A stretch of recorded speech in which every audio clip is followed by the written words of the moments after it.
Deputada, sinta-se à vontade, sinta-se em casa aqui para esse nosso bate-papo num café, só não pode deixar esfriar, que eu acho que é a máxima aqui que a gente leva aqui da entoada da nossa vida, dessa nossa semana aqui. Mas você estava falando que o povo indígena internaliza, pensa, verbaliza de forma diferente. Eu ia começar até a abertura desse programa aqui falando que nós estamos com a deputada Shirley Pancará, da bancada ativista do PSOL aqui na casa, uma das 9 deputadas dessa bancada ativista, mas daí a senhora virou para mim e falou que não é assim que os indígenas se apresentam. Como que seria?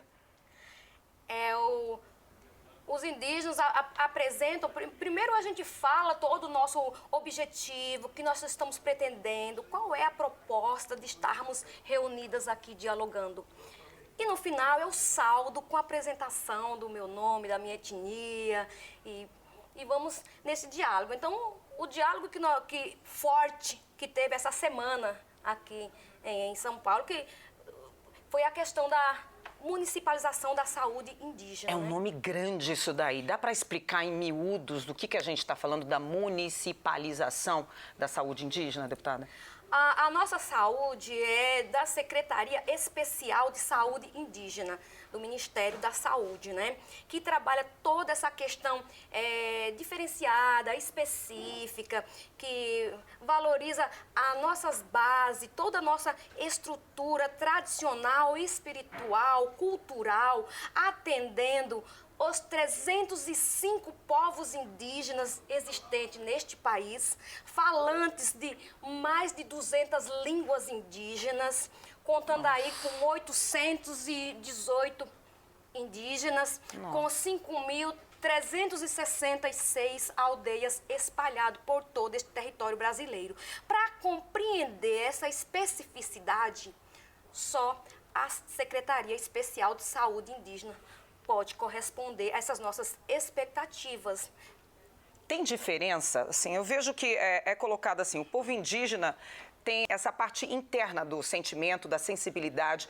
Antes mesmo da gente começar aqui a nossa gravação, a senhora estava falando sobre como internizar, agora sim veio a palavra, para poder ouvir, para poder prestar atenção. Nós, normalmente, olhamos fixamente para a pessoa, para ouvir, a gente gesticula muito. O povo indígena já é um pouco mais diferente, né? Não é desse jeito. Estou falando isso porque, entendendo isso daqui, consegue entender todo mundo indígena e por que a gente está falando da municipalização da saúde, que é entender quem é um indígena aqui, né? Primeiro, como é que a senhora me ouve? Geralmente seria com olhos fechados, né? Como você exemplificou aqui anteriormente. Você estaria falando e eu para dar forças ao esse sentido. Ouvir, a esse sentido do ouvir e para que internalize melhor as informações, aí eu ficaria, sim, olhando e te ouvindo. Não é que não está prestando atenção. Não é que não estou... Muito pelo contrário. Muito pelo contrário, eu estou prestando mais atenção. Super atenção. Que se eu estivesse trabalhando todos os movimentos, todos os sentidos, uns atropelando os outros, né? Isso é uma das características. Por que eu estou falando isso? Como é que é o atendimento com o povo indígena hoje na saúde? Quando chega a ir a um hospital, quando, assim, está com alguém doente, como é que é esse atendimento? É como seria para mim? Se o atendimento nessa saúde que nós estamos querendo, que lutamos aí, que tivemos essa manifestação de 2 dias ocupando a Prefeitura de São Paulo, com nosso ato. O ato foi no Brasil inteiro. Sim. Para que permaneça dentro das nossas comunidades as nossas unidades básicas de saúde, que atendem diferenciado, que observe todas essas especificidades. Temos em São Paulo também a CASAI, a Casa de Saúde Indígena, né, que vem os indígenas todo o Brasil, vem aqui do Amazonas, vem de Pernambuco, ficam aqui nessa casa, que ela é uma casa diferenciada, específica, lá tem uma rede, tem uma comida tradicional. Ah, é? Dentro das nossas aldeias tem essa unidade básica de saúde e em alguns momentos os povos indígenas também vão para os hospitais aí maiores, na qual tem muita, por exemplo, as mulheres vão dar à luz e muitas delas é uma luta nossa que elas querem trazer a placenta para casa, mas aí há toda uma legislação, uma regra lá do hospital que não permite que traga essa placenta. Então, nos nossos conselhos, dentro da nossa aldeia, a gente pede que possa trazer e até agora não foi atendido. Então, Açúcar ou adoçante, deputada? Quero açúcar. Açúcar, beleza.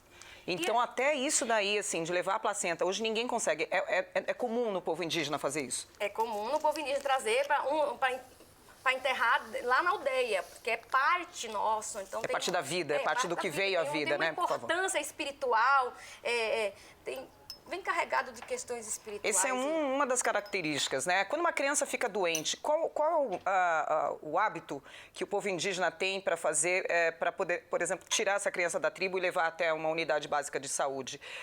Eu cheguei a saber de alguns comentários também sobre a criança até passar barro, na criança passar a terra molhada ali para ir até uma unidade básica, enfim, isso é uma característica. É um procedimento comum entre os povos indígenas? Lembrando que nós estamos falando de 305 Então tem uma pluralidade muito grande. País. Então depende de qual pesquisa as pessoas estão olhando, né?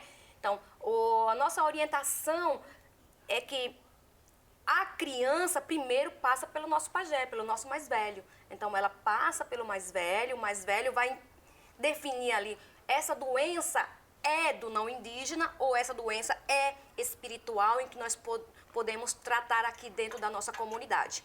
Aí porque depois da chegada aí dos invasores a este país, vieram também as doenças. Sim. Então, por isso que houve a necessidade de se colocar dentro das comunidades uma unidade básica de saúde. Essa aí, para atender essas doenças que vieram depois. Porque nas nossas comunidades não tinham doença como câncer, como esses tipos de doença que vieram, que foram colocadas e que muito foi colocado de propósito, né? Foram colocados nas comunidades indígenas exatamente para matar as populações indígenas. O que acontece com a municipalização da saúde? O que o povo indígena está pedindo? O que está querendo? O que precisa ser ouvido e que tem uma ação, né, veemente em relação a isso? O que vocês estão querendo? Nós estamos querendo que ela não seja municipalizada, que ela continue pela Secretaria Especial de Saúde Indígena, que vem trabalhando toda essa questão da criança primeiro, por exemplo, e tratar com o pajé, e depois ela vai para a nossa UBS. Que contrata também as nossas agentes de saúde, que é da própria comunidade. Quando municipaliza, aí você já abre para a questão do genocídio, a questão de muitas mortes de criança, porque a saúde pública aqui não está atendendo nem a população que está aqui. E deixar nas mãos do Estado? Pode ser uma saída para vocês, sair do município e deixar nas mãos do Estado? Não, nós queremos também ela não. como Estado. Do jeito que está? Pela Secretaria Especial de Saúde Indígena. E ainda bem que o ministro da Saúde já respondeu positivo para nós, que não vai mais acabar com a Secretaria Especial da Saúde Indígena. E o prefeito de São Paulo também assinou uma carta, né? Tem um modelinho dela aqui, dizendo que também ele não aceita a municipalização da saúde indígena. Então foi favorável. Vitória. E só com essa carta nós saímos, porque senão estaríamos até agora ocupando a prefeitura para ter essa resposta. Então foi uma resposta positiva que para a nossa saúde foi uma vitória. Só deixando aqui, o que o prefeito Bruno Covas fala, aproveita a oportunidade para manifestar que a prefeitura de São Paulo é contra a municipalização dos serviços da Secretaria Especial da Saúde Indígena. Na oportunidade, renovo os protestos de elevada estima e consideração. Bruno Covas, o prefeito aqui de São Paulo. Vitória, já pode dizer que foi uma vitória ou ainda existem outros passos aí para... Isso foi São Paulo, né? Isso foi São Paulo, mas o ministro já sinalizou. Já sinalizou que também não vai mexer mais com a CESAI. Então, essa vitória nós já conseguimos. Em contrapartida, nós tivemos aí outras que não foram tão vitoriosas, porque a FUNAI saiu do Ministério da Justiça e foi para o Ministério dos Direitos Humanos, da Mulher e da Família. Eu sempre me atrapalho aí na versão das coisas. E a demarcação de terras, que era dentro da FUNAI, foi para o Ministério da Agricultura, onde fica o agronegócio, né? Então, o interesse por nossas terras e que é preocupante. Então, mais lutas. Essa foi a vitória, mas nós teremos mais lutas pela questão do nosso território, pela questão da nossa educação.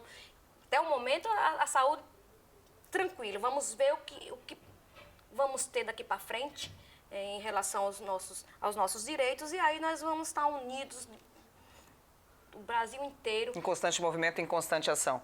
Constante ação. Povos indígenas é isso, 519 anos, a gente fica com um sinal alerta ligado o tempo inteiro. E aí, qual ataque que vai ser agora, dessa vez, às populações indígenas? Qual vai ser o genocídio, o etnocídio? O que pretendem esse povo que não basta 519 anos de tanta perseguição, de tanta violência, de tanta morte aos povos indígenas, e ainda continuam com os descasos, a invisibilidade, a tentativa de apagamento, todas essas formas. E nós tentamos, na luta, lutando, resistentes, para preservar nossos costumes, para preservar nossas línguas.